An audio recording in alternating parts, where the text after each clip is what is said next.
From Polartec, the science of fabric. Creator of textile technologies and design solutions for any need and any reason, welcome to Layers, a deep dive into the untold or little-known stories the outdoor industry is built upon. This is Season 1, The Rise of Dressing Down. I'm Colin True.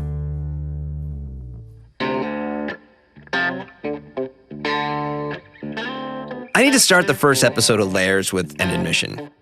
My name is Colin True, and I am a poser. I'm 46 years old, and if you're listening to this, then you too are probably an enthusiast of all things outdoor.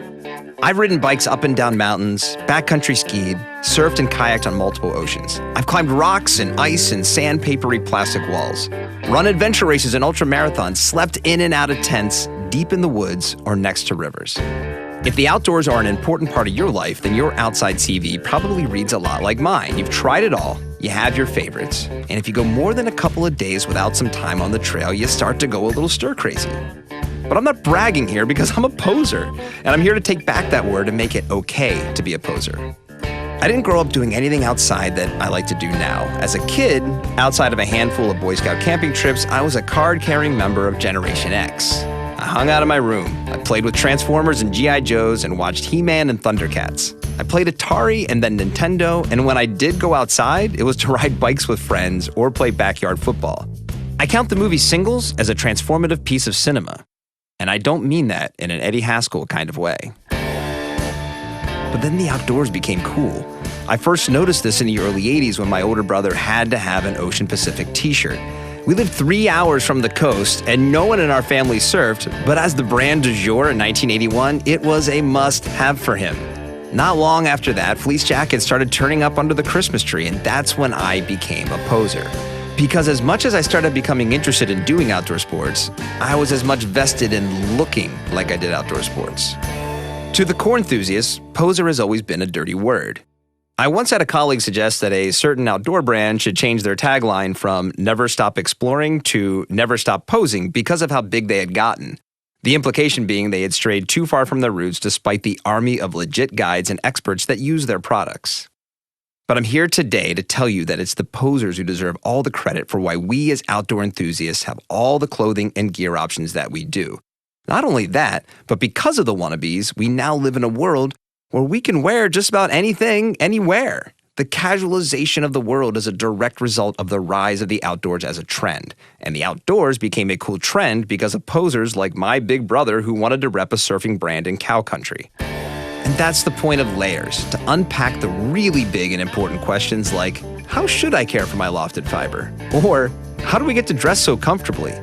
Today we'll start by unpeeling our first ever layer and examine how we went from just trying to survive in an unforgiving natural world to a place where we can invent, in all seriousness, words like athleisure. And we'll be giving credit to the unsung engineer who unwittingly put us on this path, the poser. Welcome to Layers, presented by Polartec. This is Season 1, Episode 1, Praise Be to the Poser. It's summertime, and I am clinging to the edge of Nevada on a trail outside of Reno. The air at 9,000 feet is making it challenging to breathe, and that's without the tinge of wildfire smoke that is inescapable. That said, Lake Tahoe is spread out in front of me, aspen leaves are rattling, and I'm getting paid to trail run. It's a pretty good day. With me is my pal Tyler Mayhew. I'm in his backyard, and like any of us who have local hills to play in, he's eager to tell me about where we are. The kind of rim trail that you're really missing is over by Desolation Wilderness on the southwest corner. That's where you cut across. Yeah, so the two wilderness. Tyler has been a Polartec sales rep for a good long while. And yeah, let's just get this out of the way up front. Like you heard at the top, this show is presented by Polartec, so you can expect to hear from the people who work at this venerable fabric maker from time to time. Look, they have a pretty unique perspective on outdoor apparel, and someone has to pay the bills. I may have started out as a poser, but then I started actually doing things outside. I became an outdoor enthusiast. So much so that my career path took me through multiple outdoor industry companies over the past 2 decades. Recently, I started to ponder how we got here. And by here, I mean being able to wear joggers, hoodies, and t-shirts to pretty much any occasion in 2022. This type of fashionable freedom wasn't just a result of going through a global pandemic and stay-at-home orders. So how did sportswear become our daily driver? Well, the urge to find out is how I found myself in Tahoe running trails with Tyler and testing out some new shirts made with Polartec fabric. So we're both sporting Polartec Power Dry. I've got on a Rourke Trail tee, and then you've got the Miles Momentum tee. And the technology is pretty neat. Permanent life of the garment wicking through construction, and so that's an innovation that Polartec spearheaded. How do you make base layer that doesn't wet out and stay wet? How do you make it so that you can be active and comfortable, for long periods of time? Tyler is an enthusiast, a true believer, a guy who found his way to his position selling fabric to outdoor brands after years as a whitewater paddler, and someone who still pursues his outdoor passions today. How do you make it not look like a performance tee? Right. How do you make it emulate the feel of cotton, the drape of cotton, as close as you can and still not give up on that performance? I was curious what someone with his insight thinks about how we got to this particular place. I think brands and designers got smarter about it. They weren't necessarily in a place to where they needed to, just design for the end use, right? Garments can have multi-functions. The shirt that you're wearing, you wouldn't feel uncomfortable wearing it to a coffee shop, right? But I make a real effort to take the cotton t-shirt with me to change into afterwards. Sure. So do people do that? Do you think they do? Yeah, I think they do. Okay. I do think that there's a mix, right? There is absolutely a place for cotton, but for traveling, for outdoor pursuits, for having less stuff and doing more with that stuff. Yeah. I think it's certainly in the last 4 to 5 years that's more on folks' mind. How to design and develop product that have multi-functions as opposed to an individual kind of purpose-driven piece of apparel, but that still functions with all the same performance that you would expect. And I think that's a statement on how far the industry has come. Mm-hmm. Because when you and I were growing up in this industry, it was very specific. You had your hiking piece, your run piece, your ski pieces, and they were designed and looked the part of whatever that was you were into. Okay, that makes sense. But while playing in the hills around Lake Tahoe with a fabric junkie was awesome, it wasn't going to get me where I needed to go. I needed context. Like, seriously, how the hell did the modern apparel or the outdoor industry even become a thing? I needed experts. Someone who not just understood fabrics and apparel, but had worked to mold them into the actual clothing I am so used to putting on every day. Or maybe someone who could take a peek back at the cultural side of things. Look at what was happening in the world to lead us here as well. Lucky for me, I found my people. I saw an article the other day that said, is the necktie dead? And it's kind of like, will my son wear a necktie? Would my daughter ever wear a necktie at some point in her life? I don't think so. This is Ryan Thompson. Yeah, my name is Ryan Thompson. And this, Dr. Gross, thanks so much for joining us today. Excited to have you here. Is Dr. Rachel Gross. Thanks. I'm happy to be here. Ryan is so passionate about fabrics and apparel that he went to college just to learn about them and then worked for 15 years at one of the OG brands that is inescapably tied to the history and influence of the outdoor industry, Patagonia. Dr. Rachel Gross is a historian who has looked at the early days of the modern outdoor industry for her forthcoming book, Selling Nature, The Outdoor Industry in American History from Buckskin to Gore-Tex. I thought perhaps the two perspectives, one focused on the details of the stuff itself and one focused on the big picture of the industry in which the stuff exists, could help lead me somewhere. It's good to know where you've been to know where you are. So I asked Ryan, what was the first performance fabric? The earliest cavemen who were, skinning animals, and I'm sure they were very elegant draped garments of flesh and whatever. And they were wearing them for a purpose, right? Right. To protect them from the elements, to keep them warm, to whatever. Insects, weather, whatever. Okay, right.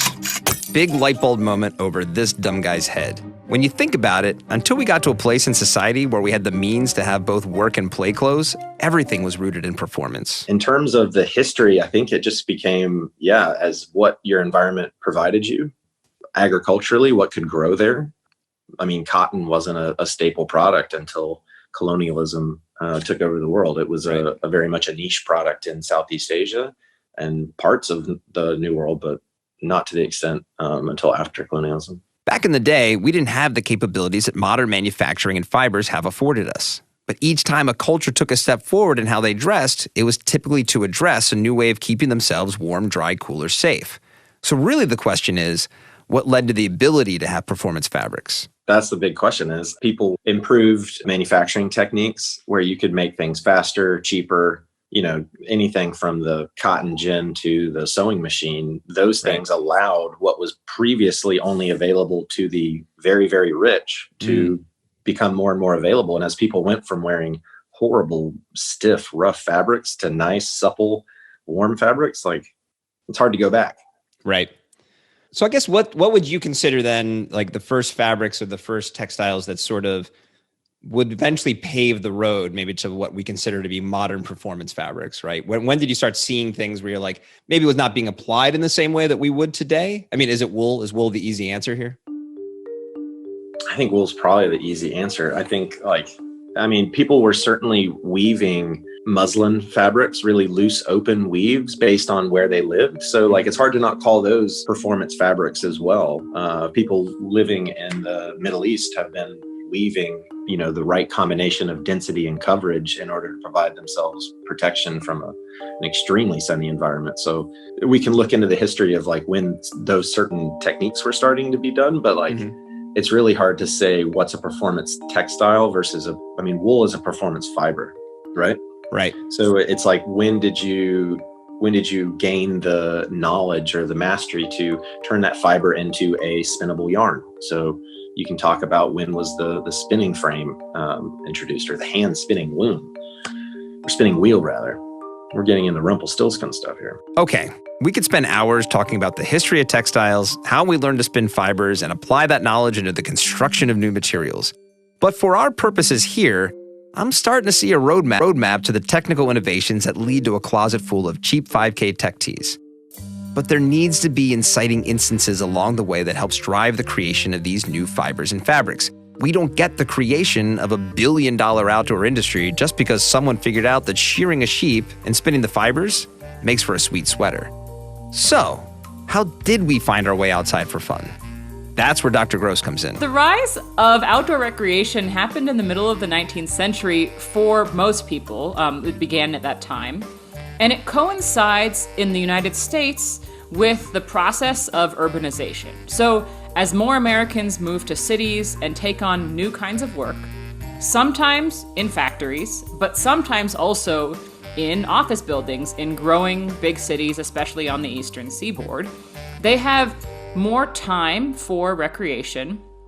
And as labor conditions change, they have perhaps additional funds to support their leisure activities.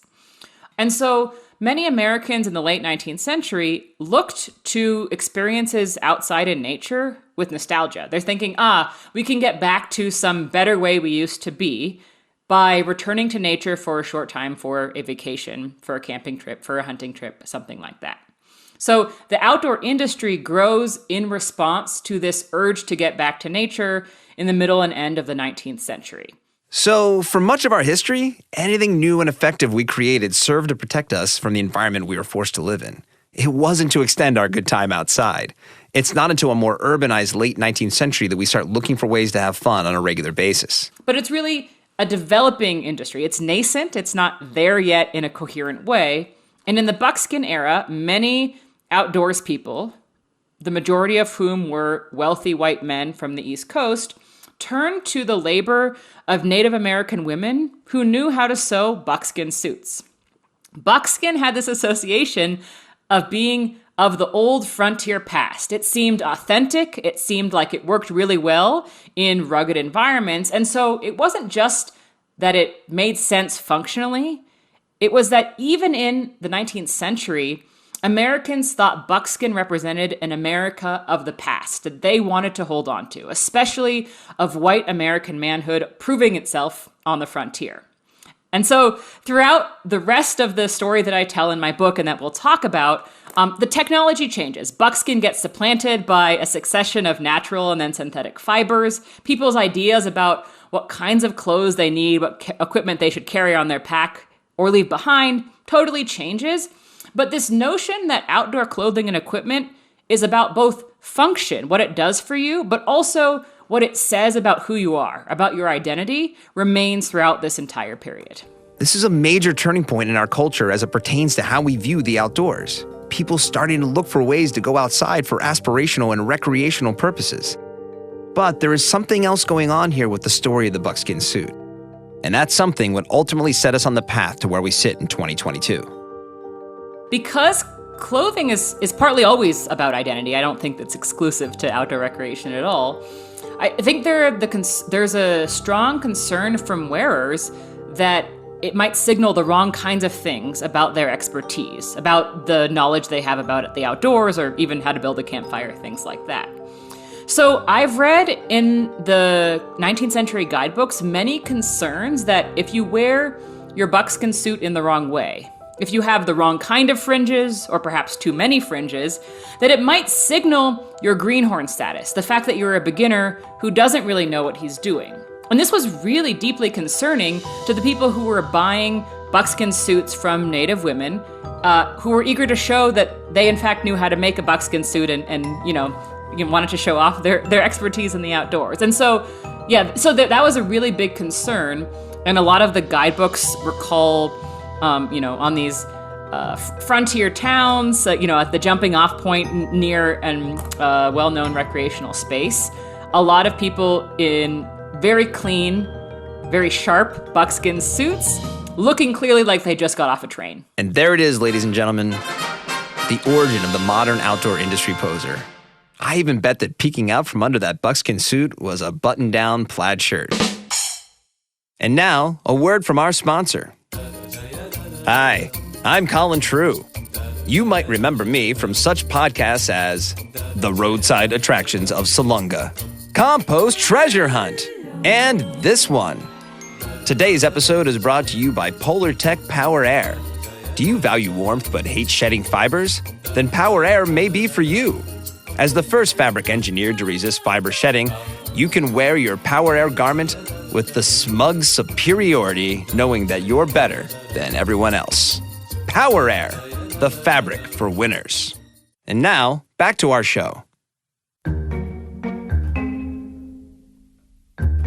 Before this time period, there really wasn't room for someone to be a poser. Being outside usually meant that we were all busy working on not dying. But when we reached an age where disposable income and middle-class wealth allowed for recreation to become its own sort of market driver, identity started to play a key role. For a long time, anything we wore would originate from agriculture, plants or animals providing the fibers and yarn to make our clothing, most of which was designed for basic weather protection in whatever climate you happen to live in. And while the buckskin suit followed this same path into existence, this application is the beginning of a new breed of outdoor user. As soon as these users showed up on the scene, they were given options by the first iteration of the modern outdoor industry, because outdoor brands have been around since the buckskin age. Brands like Orvis, Helly Hansen, Mammut, and Woolrich have all existed since the mid-1800s, and they set the standard for what we would refer to as the hardcore outdoor person. Someone at home in the backcountry, repairs their own gear, and cures their own jerky. A person who knows how to stay warm, dry, and safe in a world where the fabrics they were wearing sometimes didn't offer much help towards that goal. One is that many guidebooks in the 19th century, before there was specialized attire beyond buckskin, made the recommendation that aspiring outdoors people wear their old suits. Not buckskin suits, but just, suits from the city, from their workaday lives. Once they were worn out and you couldn't wear them to work, you could still wear them to go on a walk. So that mostly goes away as mass production in ready-to-wear clothing allows Americans to have specialized leisure clothing, right, by the 1920s or so. So that doesn't last, but one thing that does last, to answer your question, is this notion that making goods yourself, making outdoor gear or outdoor clothing, reflects a mastery of the outdoors that is superior to buying your own stuff.